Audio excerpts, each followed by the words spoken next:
Hola, bienvenidos. Qué bueno que estés, ¿verdad?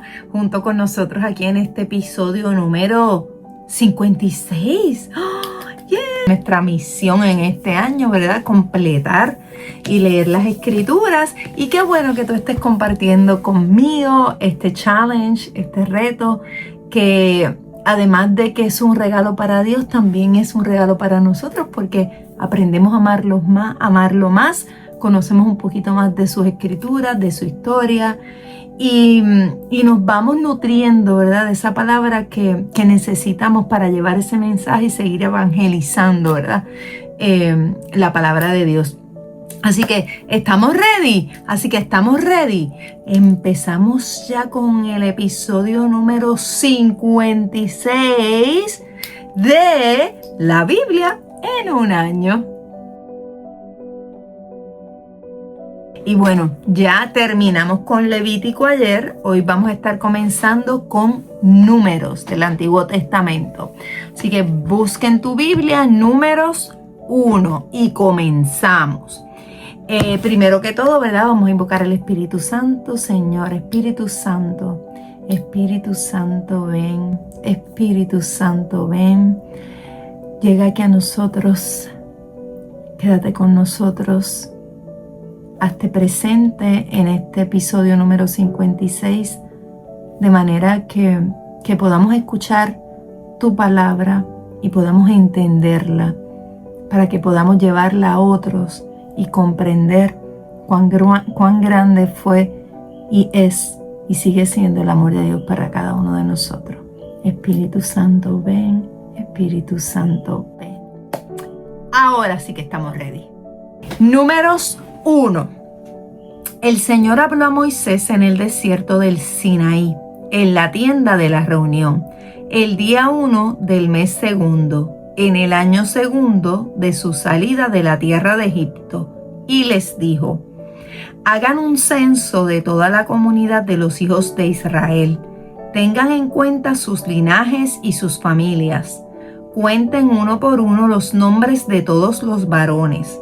Aarón y tú inscribirán distribuidos por compañías a los mayores de 20 años, a todos los que se pueden incorporar al ejército de Israel. Los acompañará un varón por cada tribu, el que sea el cabeza de familia. Estos son los nombres de los varones que los asistirán. Por Rubén, Elisur, hijo de Sedeur. Por Simeón, Selumiel, hijo de Zurisadai. Por Judá, Nachzón, hijo de Aminadab. Por Isaacar, Natanael, hijo de Suar. Por Zabulón, Eliab, hijo de Helón. Por los hijos de José, Elisama, hijo de Amihud. Por Efraín y Gamaliel, hijo de Pedasur, por Manasés.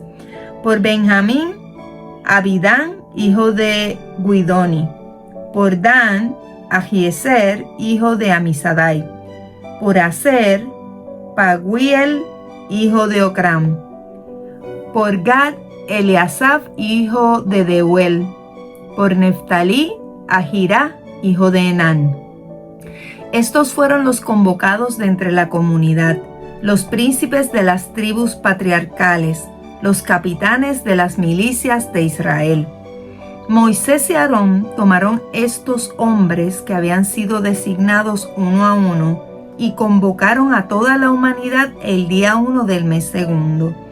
Fueron censados, teniendo en cuenta sus linajes y sus familias, contando uno por uno los nombres de los mayores de 20 años para arriba, como el Señor había ordenado a Moisés. Fueron inscritos en el desierto del Sinaí.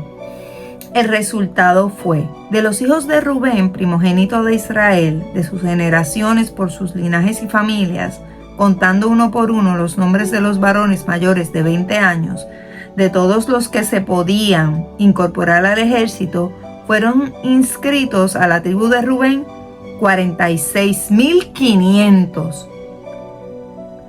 De los hijos de Simeón, de sus generaciones por sus linajes y familias, inscribiendo uno por uno los nombres de los varones mayores de 20 años, de todos los que se podían incorporar al ejército, fueron inscritos a la tribu de Simeón 59,300.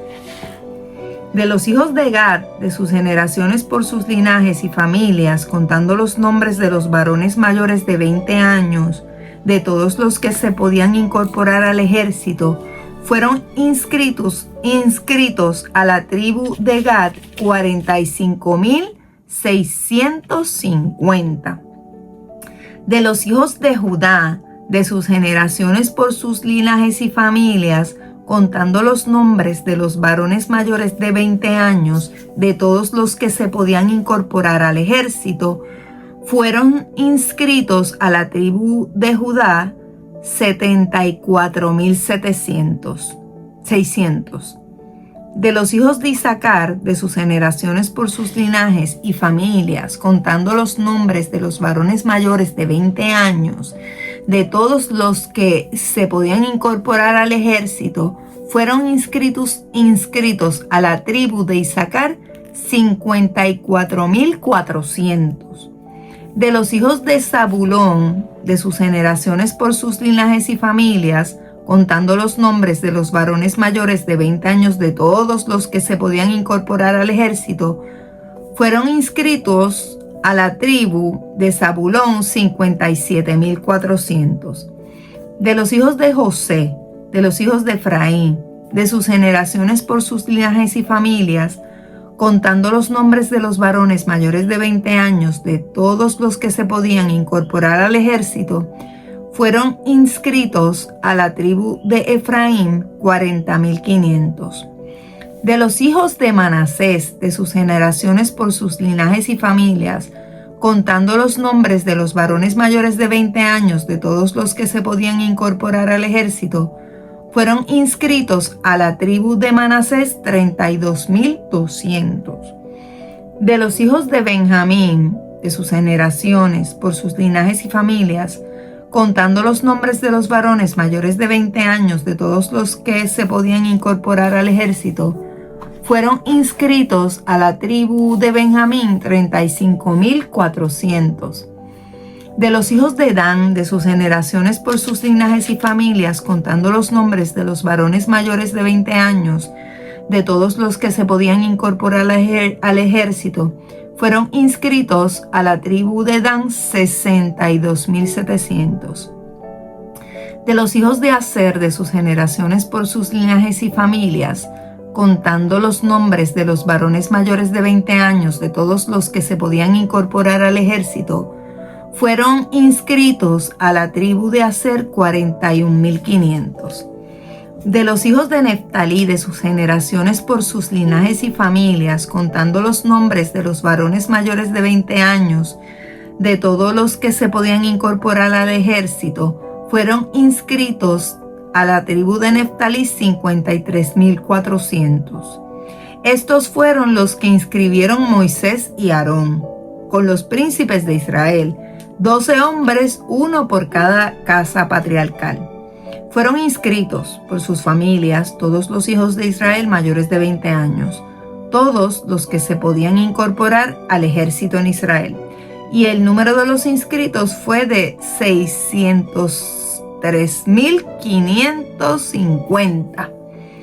Pero los de la tribu patriarcal de los levitas no se inscribieron con los demás, pues el Señor habló a Moisés diciendo: no inscribas a la tribu de Leví, ni los censes junto con los hijos de Israel, sino haz que los levitas se encarguen del tabernáculo del testimonio, de sus utensilios y de todo cuanto a él se refiere. Ellos transportarán el tabernáculo y sus utensilios estarán a su servicio y acamparán alrededor del tabernáculo. Cuando el tabernáculo tenga que ponerse en marcha, los levitas lo desmontarán, y cuando el tabernáculo tenga que acampar, los levitas lo montarán. El profano que se acerque debe morir. Cada uno de los hijos de Israel acampará en su campamento y junto a su bandera, distribuidos por compañías, pero los levitas acamparán alrededor del tabernáculo del testimonio, para que mi ira no caiga sobre la comunidad de los hijos de Israel. Los levitas cuidarán de la custodia del tabernáculo del testimonio. Y así lo hicieron los hijos de Israel. Lo hicieron de acuerdo con todo lo que el Señor había mandado a Moisés. Salmo 49. Escuchen esto, pueblos todos, presten oído, habitantes del orbe, humildes y nobles, los más ricos que pobres.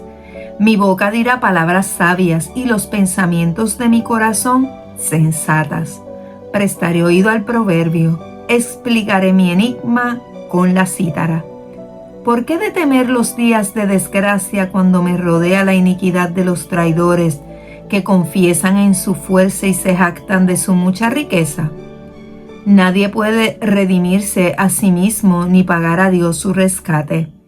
Mucho cuesta el rescate del alma. Nunca será suficiente para que alguien viva por siempre, sin ver la corrupción. Verá que mueren los sabios como perecen el necio y el torpe, dejando a otros sus riquezas. Los sepulcros con sus casas para siempre, sus moradas de generación en generación, aunque hayan dado nombre a sus tierras. El hombre en el honor no perdura, se asemeja a las bestias que perecen. Este es el camino de los que confían en sí, y el final de quienes se complacen en su boca. Como ovejas destinadas al Seol, los pastorea la muerte. Los justos los dominarán. En la mañana su belleza se desvanecerá. El Seol será su morada. Pero Dios rescatará mi alma, me arrancará de las manos del Seol. No temas si alguien se hace rico, se aumenta la pompa de su casa, que cuando muera no se llevará nada, su pompa no bajará tras él. Aunque en vida se felicitaba, te alaban cuando te va bien, irá a la morada de sus padres que no ven nunca la luz. El hombre en el honor no discierne, se asemeja a las bestias que perecen. Marcos 4. Aquel día, llegada la tarde, les dice: crucemos a la otra orilla. Y despidiendo a la muchedumbre, le llevaron en la barca tal como estaba, y le acompañaban otras barcas. Y se levantó una gran tempestad de viento, y las olas se echaban encima de la barca, hasta el punto de que la barca ya se inundaba. Él estaba en la popa durmiendo sobre un cabezal. Entonces le despiertan y le dicen: Maestro, ¿no te importa que perezcamos? Y puesto en pie, increpó al viento y dijo al mar: Calla, enmudece. Y se calmó el viento y sobrevino una gran calma. Entonces les dijo: ¿por qué se asustan? ¿Todavía no tienen fe? Y se llenaron de gran temor y se decían unos a otros: ¿quién es este que hasta el viento y el mar le obedecen? Y llegaron a la orilla opuesta del mar, a la región de los Gerasenos.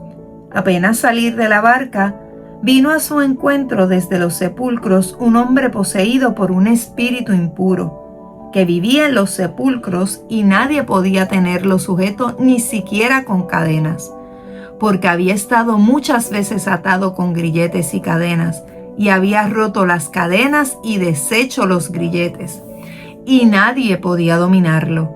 Y se pasaba las noches enteras y los días por los sepulcros y por los montes, gritando e hiriéndose con piedras. Al ver a Jesús desde lejos, corrió y se postró ante él, y gritando con gran voz dijo: ¿qué tengo yo que ver contigo, Jesús, Hijo del Dios Altísimo? Te conjuro por Dios que no me atormentes. Porque le decía: sal, espíritu impuro de este hombre. Y le preguntó: ¿cuál es tu nombre? Le contestó: mi nombre es Legión, porque somos muchos. Y le suplicaba con insistencia que no le expulsara fuera de la región. Había por allí junto al monte una gran piara de cerdos paciendo, y le suplicaron: envíanos a los cerdos para que entremos en ellos. Y se lo permitió. Salieron los espíritus impuros y entraron en los cerdos. Y la piara, alrededor de 2000, se lanzó corriendo por la pendiente hacia el mar, donde se iban ahogando. Los porqueros huyeron y lo contaron por la ciudad y por los campos, y acudieron a ver qué había pasado. Llegaron junto a Jesús y vieron al que había estado endemoniado, al que había tenido a legión, sentado, vestido y en su sano juicio, y les entró miedo. Los que lo habían presenciado les explicaron lo que había sucedido con el que había estado poseído por el demonio y con los cerdos, y comenzaron a rogarle que se alejase de su región.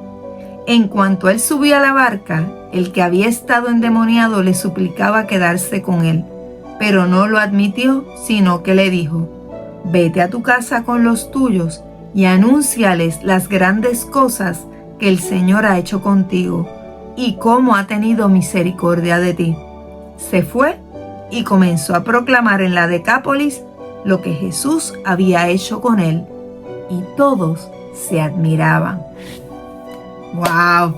Y escuchemos entonces ahora la reflexión, que dice así: en el libro de los Números, Dios ya ha sacado a su pueblo de Egipto y les ha dado los dones de la ley y el tabernáculo. Ahora necesitan ir a la tierra prometida, de modo que deben organizarse para la movilidad. El censo registrado aquí es parte de esa organización.